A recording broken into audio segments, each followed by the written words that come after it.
One more to go, baby. Yeah, this is just Indiana exerting their dominance. And again, the Mendoza's amazing. He had 300 yards and 4 TDs, which is incredible. But to me, it was really the defense, was the story. Because I think I want to make sure I get this right. I think it was 8 possessions that Wisconsin had less than, it was like 3 and out. Welcome to Saturday versus Sunday. I'm John Barbin. With me is Jeff Dover, and let's talk football. We're a couple of average football fans that watch college, the NFL. We hope to earn your like and subscribe today. And we have a new feature here at Saturday versus Sunday. You can now email us your thoughts about the game as you watch it or as soon as it's over. We always engage you, our listener, in the comments, which happens after the pod's dropped, obviously. But now, if you're lucky, if you email us your thoughts while you're watching the game, they could be mentioned on the pod when we do our game review. So email us at Saturday versus Sunday at gmail.com. That's Saturday vs Sunday at gmail.com. And maybe you'll be lucky and hear some of your insights when we do our review. But for today, this is our review of the Indiana-Wisconsin game. What are your initial thoughts, Barbara? One more to go, baby.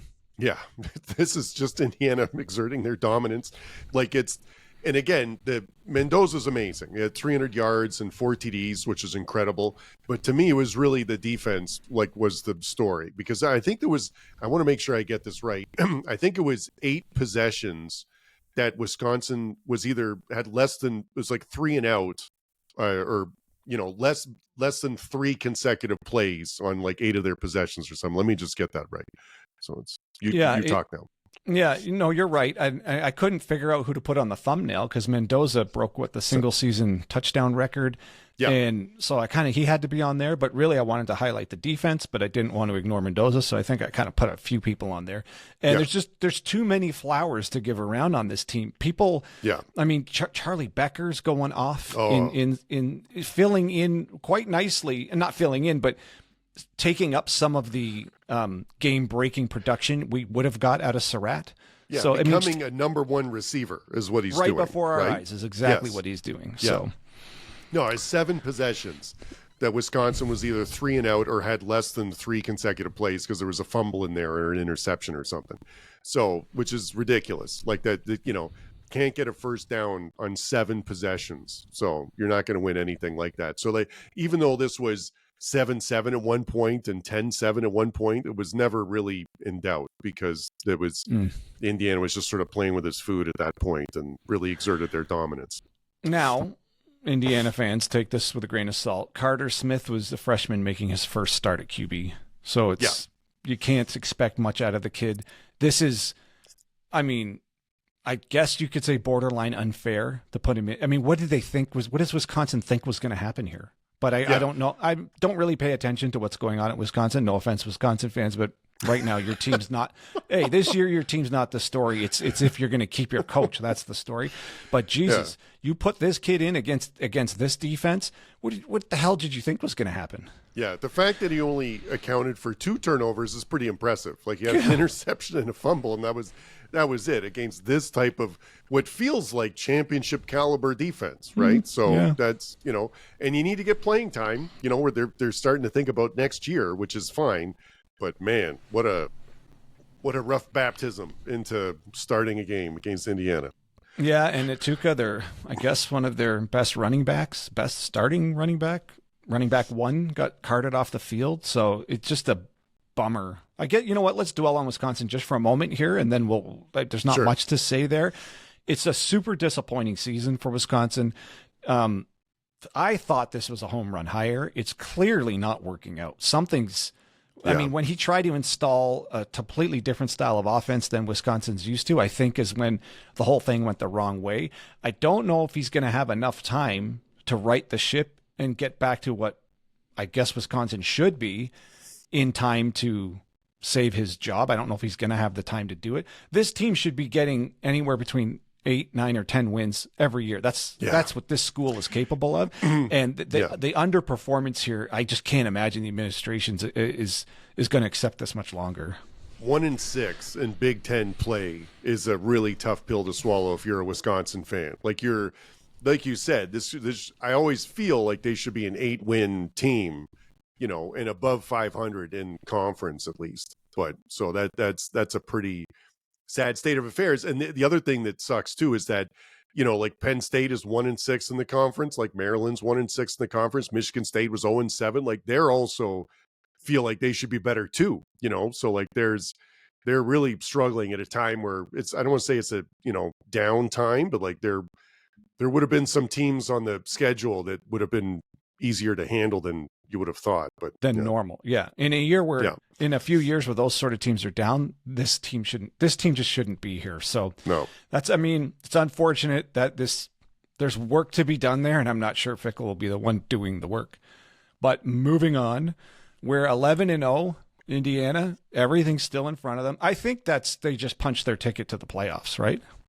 I believe so. Yeah. Cause they've only got one game left in the regular season. Mm-hmm. But their defense and offense looked amazing. Mendoza is someone, like, as he proved last week, if he got to get a score, he can do it. Their running backs a little bit more by committee than you would have expected. I mean, Hemby's good, but like they do mix around a bit, which is fine. Mm-hmm. But and he's starting to, like we said, Becker is becoming a wide receiver 1 type target. Even though, is he listed as a tight end, or is he actually like it is a wide receiver? Oh, I'm pretty sure Becker's a wide receiver. Yeah, he's a wide receiver. Yeah. So he's built like a tight end, I feel like. He's 6'4", 205. I mean, he's big. Yeah, he's big and rangy. He's good. Yeah, Man, he's really ever good. So no, I think it's just Indiana. They're peaking at the right time. Really dominant second half in this game. Really dominant the whole game. But in the scoreboard, it was more in the second half, and they're I have a note here saying they held Wisconsin to 23 yards in the second half, 23 total yards. Yeah, which is, I mean, that's obviously dominant. They're a little slow getting out of the gates. To Wisconsin's credit, they were getting after Mendoza. They had 7 TFLs and 5 sacks. And now most, I'm sure Indiana fans haven't really been paying attention to Wisconsin this year, but that's something they've been able to do, like give people fits. Mm-hmm. Like the defensive front for Wisconsin, the few games I've seen can keep them hanging around in games, even though the offense is like anemic. That defensive front's still a Wisconsin type of front. But I mean, it's obviously way too much here against Indiana. It's like Indiana's overwhelming. But I'm sure an Indiana fan doesn't like how often they got to Mendoza in this game. Yeah, no, that's a good point. It would be nice to shore up the pass protection a little bit. I'm always fascinated with the offensive line when there's some that are like really good at run blocking but can't pass protect, or really good pass protect but can't run block. Like those really are different strengths of different linemen. Like it's rare to have someone that's really elite at both, but you can really see the difference, like when they're with some offensive line. And I think Indiana might have a bit different personnel or the different mix with their linemen in there, because sometimes they look like they struggle with that a little bit, the pass protection. But listen, it's Wisconsin had a good defense, and they didn't have the offense to help out the defense this game. Not at all. And I mean, to your point, we have to give Mendoza his flowers. I think what did he break the single season touchdown like Rourke's record from last year, right? So 4 TDs, 299, 22 for 24. It's like a perfect performance, essentially. Even with all the sacks, it doesn't matter. Also, taking a sack is not a bad thing if you're just protecting the ball and not turning it over. That's fine. Yeah, it is. So for the season, Mendoza's completing passes at 73%. He's thrown for 2,600 yards with a game left to go, and he's got 30 TDs and 5 interceptions. So he's having a colossal season. Yeah. So, I mean, what else is there to say? They're spreading the ball around to everyone. Also, I think given how good Becker is playing, and all the receivers, right? Everyone's contributing. I think it might give the coaching staff confidence to give Surratt a longer runway to get healthy, and maybe if there's a week where they're like, could he go? Maybe not. Maybe right now they're like, no, what? Let's get him 100%, and then bring him back, because right now you don't really need him to show up. First of all, you do not need him at all for the next game, showing up at 95, 85, like not 100%. So you have the freedom. You have the freedom to take that game, to give him even more rest time if he needs it. Yeah. Well, the best part is that I think they got a bye week now. right? So it's they've got a bye week, and then at Purdue, which is 0-8 in Big Ten conference play and 2-9 overall. So that game screams, get up at the half and rest everybody, for the Big Ten championship game. So you're absolutely right. You do not have to rush him back for that. Maybe give him a couple of series if he's, 95%, and then rest, and then, take care of business there so that you can concentrate on the Big Ten championship game, because that's clearly what you're focused on right now if you're Indiana. Yeah, obviously you don't want to overlook any team. And Purdue, I'm not saying this year's Purdue, but in the recent memory, Purdue has clipped Ohio State. That was a complete juggernaut. And I remember at Purdue, they blasted them, put like 59 points on Ohio State. Yeah. Again, all different players. I mean, we're in a different era. It's just a note that a completely unsuspecting team can clip a complete juggernaut if they're just not paying attention on that day. But I highly Purdue, doubt. I doubt Cignetti will let that happen. No, at Purdue's rivalry game, so that's something. At Purdue at a night game, but it's like which is exactly what will happen to Ohio State. I know, but it's after a bye week. I think they're going to be more healthy. I think they're going to take care of it. I mean, again, it would be. We mentioned this and about our BYU when we did our BYU review game. If you haven't watched that, go back and watch that one. But if they lose to Purdue, it'd be a colossal, biggest upset of the season. So easily of the season, of maybe the past few seasons, right? Like that would be of the that'd be like when Appalachian State beat Michigan, sort of thing, right? No offense to Purdue, but yes, it would feel like that. Yeah, no offense when they weren't in Division One. Jesus. All right. Anyways, the point is they have to complete this now. You have to complete the perfect season. It'd be what has to happen. Super disappointing if they don't, because they've been so good for so long. That's losses now at this part of the season feel terrible. So yeah, and there's just it's all in front of you. Whatever it takes to motivate the team to show up against Purdue and do what they're supposed to do there. And like you said, ideally you get way ahead and give your depth some serious reps in the second half there, because who knows who's going to need to step in the postseason. But if you could get some key depth positions, some serious reps, maybe even Alberto or whoever. Alberto, right? I was just going to say that Alberto, over under 5 pass attempts in the Purdue game. I'd take the over. Yeah, I'm taking the over. Yeah. So, anyways, it's all there. It's Surratt's got 2 weeks now to heal, to continue healing. And whoever, I know Indiana fans, we might be missing out other key players. We can only do so much research here, but this is an ideal situation that you're 11-0 bye week, Purdue, time to get healthy, and I guess it's still possible that it won't be Ohio State in the championship. They can if Ohio State stubs their toe. Is that kind of the only other scenario? Believe so. Yeah. It's all dependent on that.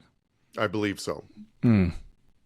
Well, then that's it. I mean, it's a collision course. It seems like with Ohio State, unless Michigan pulls off the upset, which I guess they do every year for the past 4 years, right?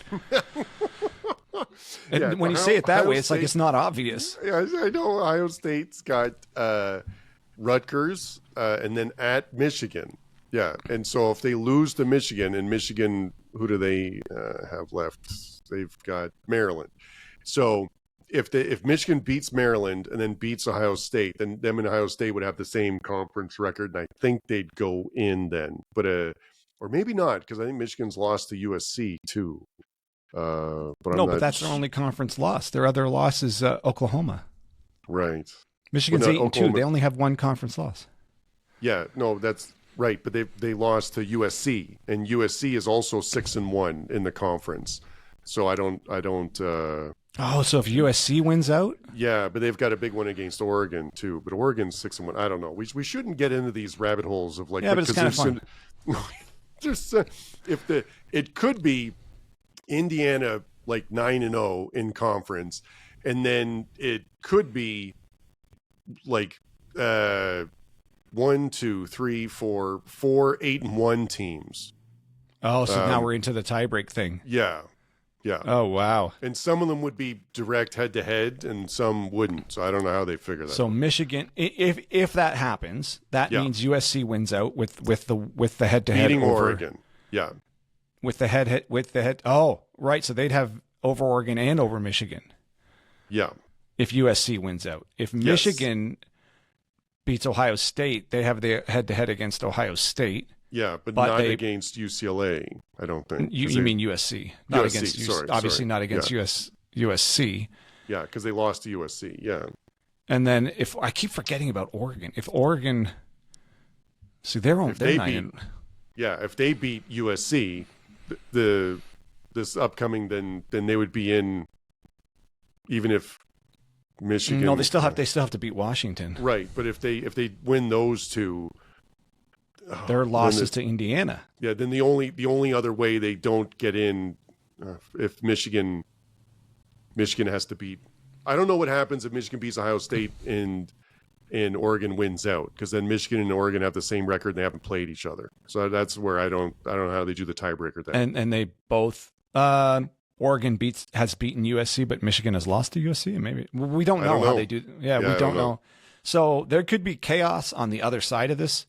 Yeah. But in Indiana, if they take care of their business, they're going to be sitting there waiting to see the chaos unfold. Yeah, this is going to be the way we've done enough reviews of the games this week, and we talk about like tiebreakers and things like that, which is going to make, who goes to the conference championship games interesting. It's going to make who doesn't go more interesting, because that's going to be the topic for the playoffs then, right? Because there's going to be a third place team in the Big 12, Big 10, and SEC that are going to expect to go to the playoffs, and I don't know if all of them can. Right, because multiple teams can multiple teams end the season here at 11-1? Sure. Huh. I think so. More than one beyond Ohio State or Oregon, yeah. Ohio State, Indiana. Both Ohio State and Oregon, I think, could end up 11-1. And yeah. So this is the sort of thing where then it's like, okay, then not playing in the championship game is a good thing, right? And is there 11-1 better than some other conferences 11-1 who didn't make their championship game? It's like the Big 12 thing that we talked about. There'll be 11-1 team and 11-1 team in the Big 10 championship game. The 11-1 team in the Big 10 championship game loses that, so they're 11-2. Do they go into the playoffs over an 11-1 regular season team? Right. There's one less loss, but yeah. And the extra data point is just a loss, but to a good team in the conference championship game. Yeah, but you made your championship anyways. Yeah. So, it'd be super interesting. Okay, but for the purpose of this podcast, this has nothing to do with Indiana.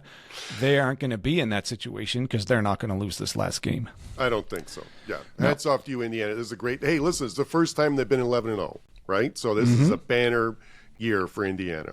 Go Hoosiers. Yep, and finish the job. I'm sure the coach will have them ready. I'm sure he'll have them ready. I like him. So yeah, just he's Google good. Me. He's good. Yeah. Well, and it was a hell of a thing when Penn State got rid of Franklin, and within 48 hours they backed up the Brinks truck and be like, no, you're just Signetti. You aren't going. Don't pick up the phone. You're not going anywhere. Yeah, exactly. So that was a great move to secure him, and he's in the midst of. Since last season and this season, proving he's worth every penny. So yeah, I think that if Indiana gets blown out by Ohio State, there's gonna be some detractors that are gonna be like, oh, you didn't they don't have the personnel to go against like a really good team. I don't think that'll be true. Like I wouldn't believe it, but like some of them are gonna say that. But yeah, well, people who don't want to believe that they're at that level are going to find reasons to pick on them if they lose and not just say, hey, this is just two good teams, right? Yeah. I mean, anyways. You got anything else on your notes? No, that's it for me. All right. Well, if you're still with us, we appreciate you checking out the channel. We know it's small. We just started it last year. But if you like what we have going on and you'd like to support us, a like and a subscribe would go a long way, and we'd both super appreciate it. So for Jeff Dover, I'm John Barbin, and that's your Saturday versus Sunday podcast.